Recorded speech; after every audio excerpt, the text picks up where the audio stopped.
What's up, guys? Dry here, and welcome back to episode number 7 of The Vault. Now, in light or in celebration, however you want to look at it, of course, Halloween, we're going to be talking about my top 3 movies that are based on actual true events. Now, these are my top 3. Be sure to let me know your top 3 in the comment section down below. And with that said, let's get into this one. Number 3. Now, this one I think is a very interesting one. A lot of people have their speculations with it, but nevertheless, this is one for me that I felt like had to make the list, especially after seeing some of the movies and so forth as well, and looking up the story on this as well. On November 13, 1974, Ronald DeFeo Jr. shot and killed 6 members of his family at 112 Ocean Avenue, a large Dutch colonial house situated, so to speak, in a suburban neighborhood in Amityville. Now, this was a gruesome action that took place in this neighborhood where crime doesn't really happen. And so for a lot of people, their perspective on it was something drastically had to have happened and so forth. A lot of people believe that, Ronald DeFeo Jr. wasn't involved. And to that effect, he came out and, of course, said that it was someone else. It was a mobster that, of course, did the shooting. After police investigation and finding out that this happened, this had nothing to do with any mobster or anything to that effect, they, of course, went back to the drawing board, interrogating, of course, Ronald DeFeo Jr. And, of course, he finally confessed to, of course, committing the crime. He did state that he did it under the influence of alcohol, that he was drugged, and then, of course, it went from being drugged to being possessed. And, of course, that's where it took a turn. Now, this is where things get very interesting. In 1975, George and Kathy Lutz and their 3 children moved into the house.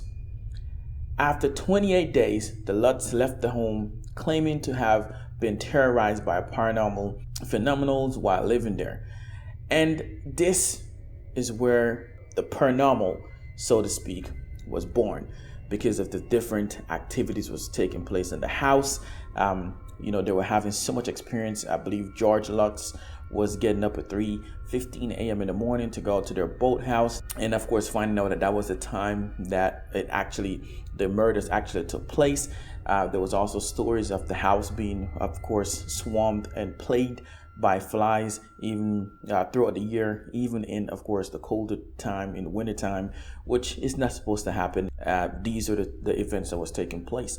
There was also findings of different things in the house. They had a room that was in the house that was a really small room that was in the basement, wasn't on the floor plan, which of course was nicknamed the Red Room, which their dog would stay away from, running covers away from it.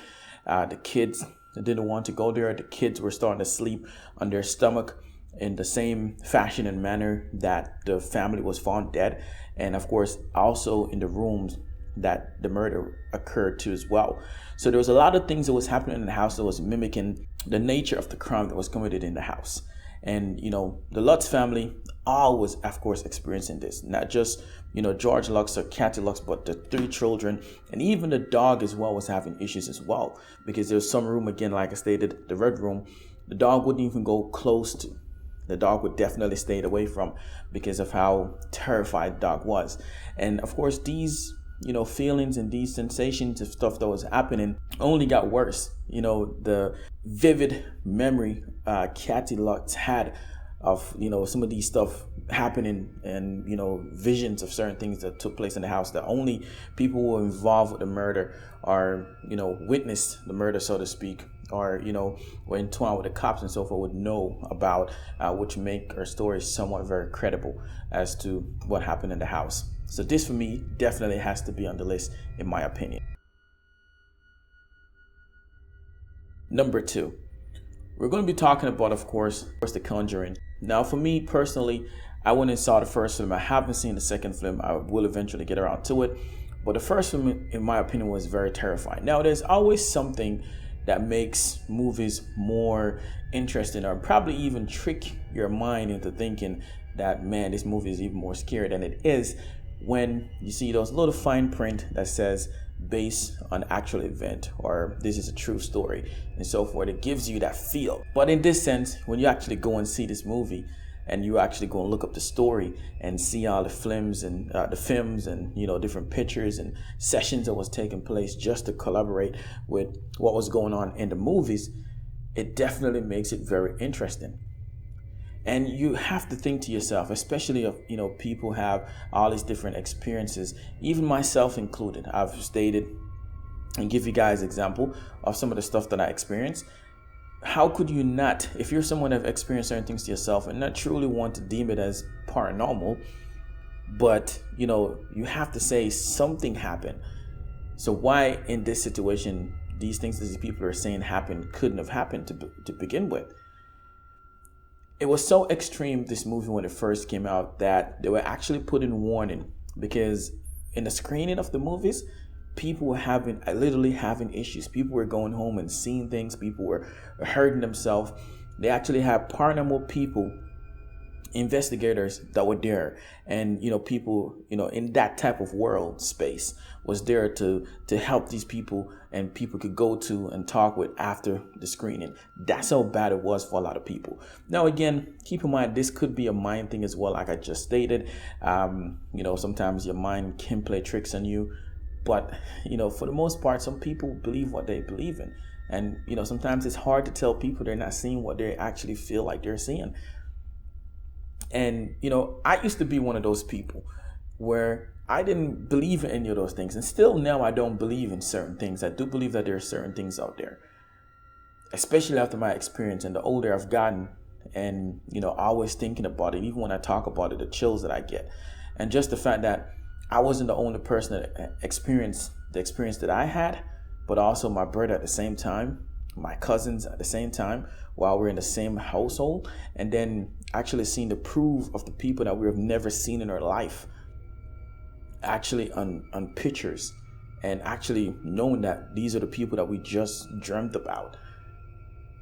It's definitely terrifying. So I can only imagine the experience that these people have had in this house. And this is just one of the sweetest ones that I feel like on this list, apart from number one, which ties into this one too as well. Absolutely fascinating. Number one. Now, going back to first the Conjuring, we want to talk about, of course, Annabelle. And Annabelle, of course, is, so to speak, a direct contact, of course, of the Conjuring. And one of the reasons why it is simple followed. Well, one of the creepiest part of the truly scary The Conjuring is the evil possessed doll Annabelle, who makes up the cornerstone of Ed and Lorraine Warren's spooky museum of trophies. Now, Ed and Lorraine Warren are involved with, of course, The Conjuring 2 as well. They're the ones that will go into the house and investigate it and so forth. Years of experience and collectibles they've had in their museum. This is one of the things too as well with the Annabelle film that I haven't seen. Director James Wan redesigned Annabelle, so it gave it a different look, much more of a creepy look, but more of a stellar look. But Annabelle in itself is a really, one of them rickety dolls, so to speak. Now, the person who, of course, got this doll, her name was Donna, and she got this doll from her mom in 1970 while she was still in school. She was a college student, and of course living with a roommate named Angie, and they experienced some of the craziest experience one can experience when it comes to dolls and so forth. Just the creepiness of it, experiencing stemming from being at home, leaving the doll in one room, and they'll come back and find it in the roommate's room, or they come back and find it sitting on the couch. The doll would move. Sometimes they even dismiss it as just the doll may have been bent because you may have sit or it was laying a certain way, and of course that eventually escalated to the doll literally doing stuff. They'll come back and they will see writings, and the doll supposedly writing stuff, and it's just a host of different things that was happening, which really makes this very, very terrifying. And when you look at the doll, it's not something you would expect from such a doll, which is what makes it so very, very terrifying. In fact, Ed and Lorraine investigated this themselves and realized that the doll was actually being possessed by an evil spirit and that it wasn't just a ghost. And right now, the doll is sitting in their museum in a cage they built for it to kind of contain that spirit. I mean, they even call a priest in at one time to try and exorcism there on the doll, and it just went ballistic, which is one of the reasons why they had to take that doll. For me, this is definitely number one on the list because of how terrifying it is, and just the fact that I'm even researching and talking to you guys about it give me chills. Now, was this very terrifying for you guys? Let me know in the comment section. Let me know your thoughts and opinion of this one. Thank you guys so much for watching this video. Hopefully you guys enjoyed. And if you guys did, be sure to subscribe if you haven't already. The link should be around the screen. Be sure to check out any, of course, of the links to videos in the screen that you might enjoy as well. And again, guys, thank you so much for tuning in. Thank you for the support. And we'll see you guys in the next one. Happy Halloween.